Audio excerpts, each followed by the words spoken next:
Hello, my name is Dr. Caroline Walker and I am the Joyful Doctor.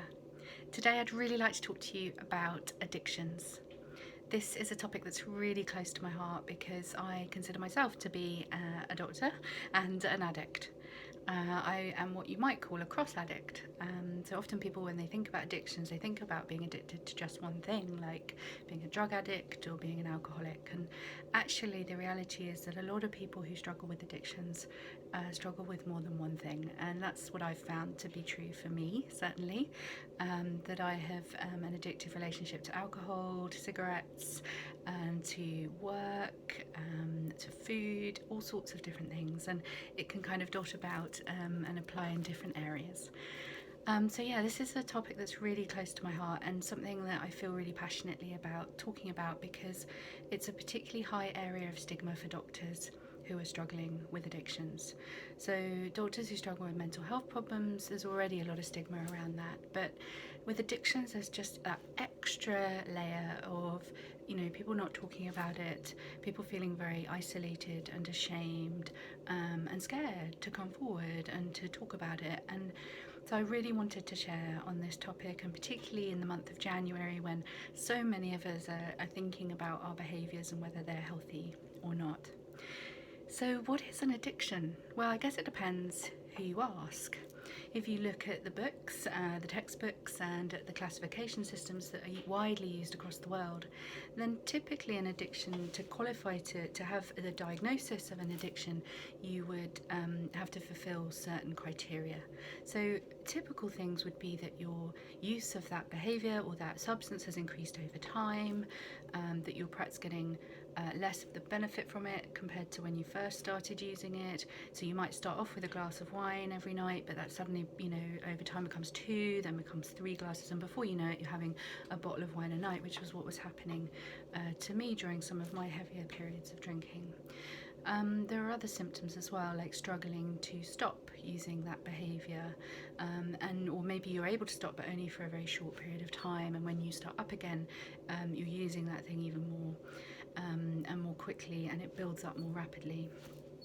So there's a range of these criteria that if you fulfill these criteria, you might get labelled with a diagnosis of addiction. But what I find is when you actually talk to addicts, they use different words and different ways of describing what addiction means to them, and it can be a very personal thing. And for me, addiction is all about the fact that I find it hard to feel my emotions and to deal with those emotions in a healthy way. So I will use things like substances or behaviours like working too much to try and change how I feel, or to try and manage how I feel. And essentially at the bottom of all addictions, there's this difficulty with coping with how we feel and our emotions as human beings. And I find that a more kind of useful way to look at it and to understand why it is that someone like me, who to the outside world could look as if they're completely happy and together and have a family and a job and be all these wonderful things going on in their lives, but still be coming home and drowning their sorrows in a bottle of wine every night. What would drive that?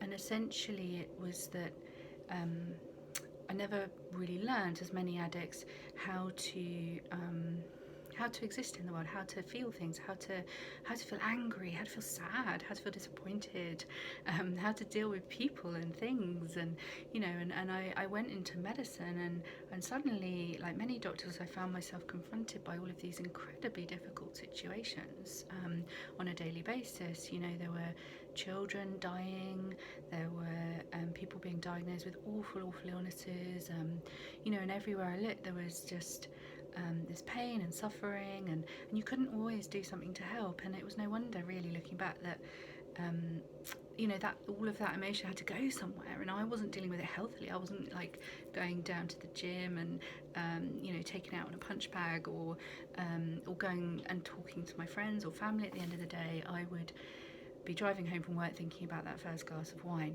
and I'd be willing the car to go faster because I just wanted to get home so I could have that first glass of wine and get that sense of relief that you feel even when you just open the bottle. That I hadn't even, like, a sip hadn't even passed my lips, and yet I felt somehow this great sense of relief from those overwhelming, overbearing feelings that I was having, and I could just kind of get out of it. I could kind of block it out, and it's a very effective mechanism, like short term. Addictions happen because they are, in the short term, very effective at helping us, or that we think they're helping us to make us feel better. But of course, they end up having harmful consequences, and you start to get more hangovers. Your physical health starts to suffer. You might end up, I know people who are doctors who've lost their driving license, who've lost their license to practice medicine. Even there can be really severe consequences. You can lose your relationships. You could lose the roof over your head, and yet addicts will persist in drinking or using that drug, or over gambling, or their sex addiction, or whatever that addiction might be. They'll keep going despite the fact that there are those harmful consequences, and that was the case for me. The biggest consequence for me was on my mental health. I became really quite depressed. I have bipolar disorder, and throughout my 20s and early 30s I was drinking, and that really, I think, didn't help. Certainly made my mood lower, and I would have some really quite dark periods where I'd think about ending my life, and that's not uncommon, amongst addicts, because of course although you're using that addiction to try to feel better, it doesn't really deal with the underlying problem, which is being human, right, and having feelings. And so you're still stuck with all these difficult emotions and difficult things going on, and on top of that you're getting the negative consequences of the addiction to deal with as well. And it's kind of, people often describe addictions as being progressive illnesses, that they get worse over time, and that has been my experience. They tend to cycle round, and then gradually over time they get worse, sometimes very rapidly. That you'll go through cycles, so you realise something's wrong. Maybe you start to think, oh, my drinking's a bit out of control, I'm drinking a bit more than I'd like to, so you think about stopping for a bit, or you think about cutting back, and typically addicts will try a whole range of ways to cut back. I certainly did. I tried alternating my alcoholic drinks with non-alcoholic ones. I tried drinking on certain days of the week. I tried only drinking certain drinks. I tried stopping for short periods and having breaks, and you may be able to identify this. You may be one of those people that is yet again finding themselves in dry January thinking, I'm not sure this is just about January and the Christmas excesses, and maybe there's something a bit longer term here going on, with something not quite right with the way that I'm drinking, or perhaps using drugs. It's incredibly common. Addictions are incredibly common, and there's some evidence to suggest that doctors have higher rates of harmful use of substances and behaviours and addictions than the general population. So very common amongst doctors, but it's also, they're very isolating, and they can make you feel like you're the only one that's struggling, that you're the only one that's doing this, that has this shameful secret. And it's interesting because the antidote, the cure, if you like, for addictions is connection. Is connection to other addicts, other human beings who've been there, who get it, who feel that way, who use things in the same way that you do. And for doctors, this is absolutely the case as well, that we see thousands and thousands of doctors recovering from addictions all over the world because they've connected with other doctors who are struggling with addictions.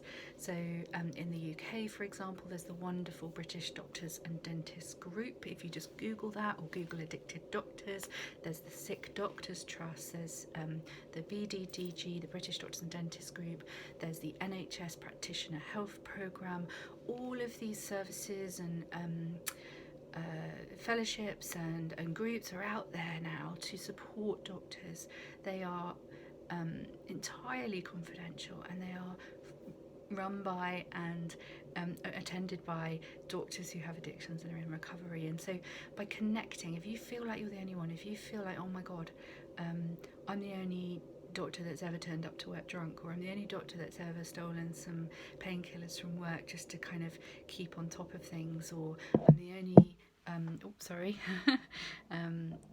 my camera went a bit wonky there.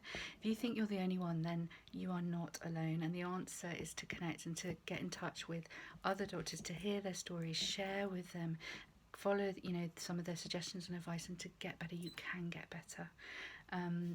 Addictions might be something that you're always prone to, that like I consider myself to be an addict even though I'm in recovery. I haven't had a drink now for 5 years. I have not done some of my eating sort of behaviours for well over 6 or 7 years now. I haven't smoked for over 5 years. It is possible. It is absolutely possible to be a doctor, to have addictions, to get help, to get well, and to stay well. I think I'm going to leave it there for today. I really hope you found this helpful. If you have, please leave comments below. Please share this with anyone you might think might find it helpful. And please come back and listen to some of our other Let's Talk About sections on other common mental health problems amongst doctors. Thank you so much for listening, and I will see you again soon. Bye for now.